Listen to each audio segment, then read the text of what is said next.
बिस्मिल्लाहिर्रहमानिर्रहीम। अस्सलामुअलैकुम। बहुत सारे ऐसे लोग जो कि अपने घर में आने वाली बिल्लियों को डरा के भगा देते हैं। असल में इस्लाम और हदीस की रोशनी में वो अपना बहुत बड़ा नुकसान कर रहे होते हैं। ये नुकसान क्या होता है और कितना बड़ा होता है, इस वीडियो में आपको बताएंगे। और ऐसे बहन भाई जो कि रिज़्क की तंगी की वजह से परेशान हैं और दौलतमंद होना चाहते हैं, बल्कि वो करोड़पति बनना चाहते हैं, तो आपने बस बिल्ली के साथ एक काम कर लेना है। और वो काम क्या है वो भी आपको इस वीडियो में बताएंगे। छोटी सी वीडियो है इसलिए बिल्कुल भी इसे स्किप मत कीजिएगा। लेकिन वीडियो में आगे बढ़ें उससे पहले चैनल को सब्सक्राइब कर लें और घंटी के आइकॉन को दबा दें। अरबी ज़बान में बिल्ली को हरैरा कहा जाता है। नबी करीम सल्लल्लाहु अलैहि वसल्लम के बहुत करीबी सहाबी हजरत अबू हुरैरा रज़ी अल्लाह ताला अन्हो, आपका नाम भी बिल्लियों से प्यार करने की वजह से अबू हुरैरा पड़ा था, जबकि आपका असल नाम कुछ और था। लेकिन क्योंकि आप बिल्लियों से बहुत ज्यादा प्यार करते थे, उनकी जान बचाया करते थे, उनकी परवरिश किया करते थे, इसलिए बिल्लियों से प्यार करने की वजह से आपका नाम अबू हुरैरा पड़ गया था। और इंतहा तो यहाँ हो जाती है कि तरीक की तमाम किताबों में आपका नाम अबू हुरैरा ही आ रहा है। आपका असल नाम क्या था, इस चीज पर आज तक इत्तेफाक नहीं हो सका। और इस चीज को भी याद रखिएगा कि हजरत अबू हुरैरा रज़ी अल्लाह ताला अन्हो कोई आम सहाबी नहीं, बल्कि नबी करीम सल्लल्लाहु अलैहि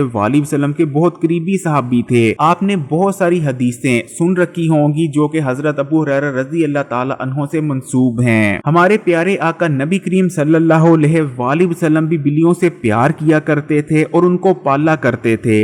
ये चीज भी तारीख से साबित है। लेकिन अगर आप भी बिल्लियों से फायदा उठाना चाहते हैं तो जरूरी नहीं कि आपने घर पर बिल्ली ही पालनी है, बल्कि आप बिल्लियों को पाले बिना भी बिल्लियों से भरपूर फवायद हासिल कर सकते हैं। कैसे, अभी आपको आगे बताते हैं। लेकिन उससे पहले आपका बिल्लियों के बारे में कुछ बातें जानना बहुत जरूरी है। अबू दाऊद से हदीस है कि एक औरत हजरत आशा रजी अल्लाह ताला अन्हा के लिए हरीसा लेकर आती है। हजरत आशा रजी अल्लाह ताला अन्हा उस वक्त नमाज पढ़ रही होती हैं। आप हाथ के इशारे से उस औरत को कहती हैं कि हरीसा एक तरफ रख कर चली जाए। वो औरत हरीसा रख कर चली जाती है।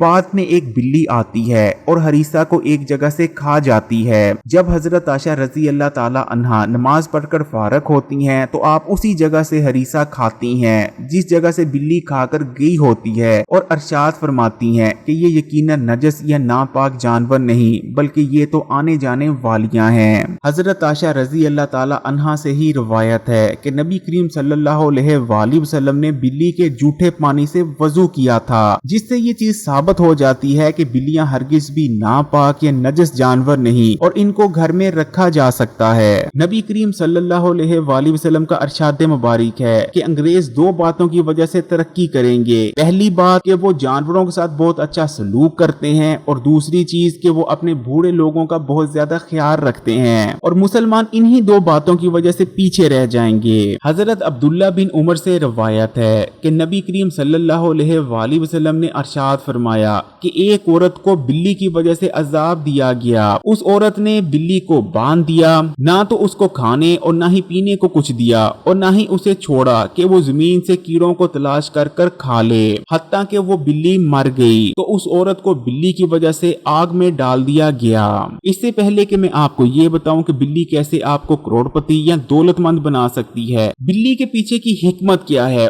वो आपका जानना बहुत जरूरी है। अगर आप तकरीबन 10,000 साल पहले की बात करते हैं तो आज जिस बिल्ली को हम देखते हैं, आज से 10,000 साल पहले ये बिल्ली मौजूद नहीं थी। आज की बिल्ली जिसका वजन तकरीबन 4 या 5 किलो है, उस जमाने में जो बिल्लियां पाई जाती थी उनका वजन कम से कम 12 किलो से लेकर 45 या 50 किलो तक होता था, और उनको अफ्रीकी जंगली बिल्लियां कहा जाता था। इंसानों ने उन जंगली बिल्लियों को लिया और आहिस्ता आहिस्ता उनकी परवरिश करना शुरू कर दी, जिसके बाद आहिस्ता आहिस्ता घर में रखने की वजह से उनका साइज छोटा होता चला गया, और आज की बिल्ली जो कि तकरीबन 4 या 5 किलो की होती है, ये बिल्ली वजूद में आई। इंसानों का बिल्लियों को पालने का मकसद ये था कि बिल्लियां उन नुकसानदेह कीड़ों जो कि जहरीले होते हैं, जैसे कि सांप हो गया, बिच्छू हो गया, ना सिर्फ इनको खा जाएं बल्कि खासकर जो चूहे हैं उनका खात्मा कर दें, क्योंकि चूहे उस जमाने में बहुत ज्यादा अनाज खा जाया करते थे, और चूहों की वजह से बहुत ज्यादा लोगों की अमवात हुआ करती थी, क्योंकि वो गल्ला जो कि इंसानों के लिए रखा जाता था, चूहे पहले ही उसका सफाया चट कर जाते थे। इसलिए बिल्लियों ने इंसानों की बहुत ज्यादा मदद की है। यही वजह है कि इस्लाम में बिल्लियों को पसंद किया गया है। दूसरी तरफ अगर हम कुत्ते को देखते हैं तो کتے کے بارے میں نبی کریم صلی اللہ علیہ وآلہ وسلم کا ارشاد مبارک ہے کہ جس نے بے وجہ کتا پالا اس کے گھر میں رحمت اور رزق کے فرشتے داخل نہیں ہوتے۔ ویسے تو اگر آپ اللہ کی کسی بھی مخلوق کو اپنے رزق میں سے دانا پانی کھلاتے ہیں تو اللہ تعالیٰ آپ کے رزق کو وسیع کر دیتے ہیں، جیسے کہ حضرت علی رضی اللہ تعالیٰ عنہ کا ارشاد مبارک ہے کہ اگر کوئی بھی شخص اپنے رزق میں سے ایک دانہ بھی غیر مخلوق کو یعنی کیڑے مکوڑوں یا کسی جانور کو ڈالتا ہے تو کبھی بھی اس کے رزق میں تنگی یا قلت نہیں آتی۔ لیکن بلیوں کا معاملہ اس لیے خاص ہو جاتا ہے کہ آپ صلی اللہ علیہ وآلہ وسلم جن کے لیے اللہ تعالیٰ نے اس پوری کائنات کو بنایا ہے، آپ صلی اللہ علیہ وآلہ وسلم کو بلیاں بے حد پسند تھیں اور آپ بلیوں سے بے حد پیار کیا کرتے تھے۔ یہی وجہ ہے کہ اگر آپ بلیوں سے پیار کرتے ہیں اور ان کے کھانے پینے کا خیال رکھتے ہیں تو اللہ تعالیٰ آپ کو بے شمار رزق عطا فرماتے ہیں۔ آپ کو ایسی ایسی جگہ سے دولت پیسہ اور رزق آئے گا کہ آپ نے سوچا بھی نہ ہوگا۔ یقیناً آپ نے بھی بہت سارے ایسے واقعہ سن رکھے ہوں گے کہ فلانا شخص بلی کو کھانا ڈالتا تھا، پانی ڈالتا تھا یا دودھ ڈالتا تھا، جس کے بعد راتوں رات اس کے حالات بدل جاتے ہیں۔ یقین مانے ایسا ہوتا ہے اگر آپ بھی بے لوث ہو کر بلی یا کسی بھی جانور کی خدمت کرتے ہیں، اس کے کھانے پینے کا خیال رکھتے ہیں اور اپنے رزق میں جتنا آپ کی توفیق ہے اتنا اس جانور کو ڈالتے ہیں تو یقین مانے آپ کے رزق میں کبھی تنگی نہیں آئے گی اور اللہ تعالیٰ آپ کو اتنی زیادہ دولت اور پیسے سے نوازیں گے کہ آپ کی تمام خواہشات پوری ہو جائیں گی، اس کے بعد بھی دولت اور پیسہ ختم نہ ہوں گے۔ اگر ویڈیو اچھی لگی ہے تو کمنٹس میں ماشاءاللہ یا سبحان اللہ لازمی لکھیے گا۔ جزاک اللہ۔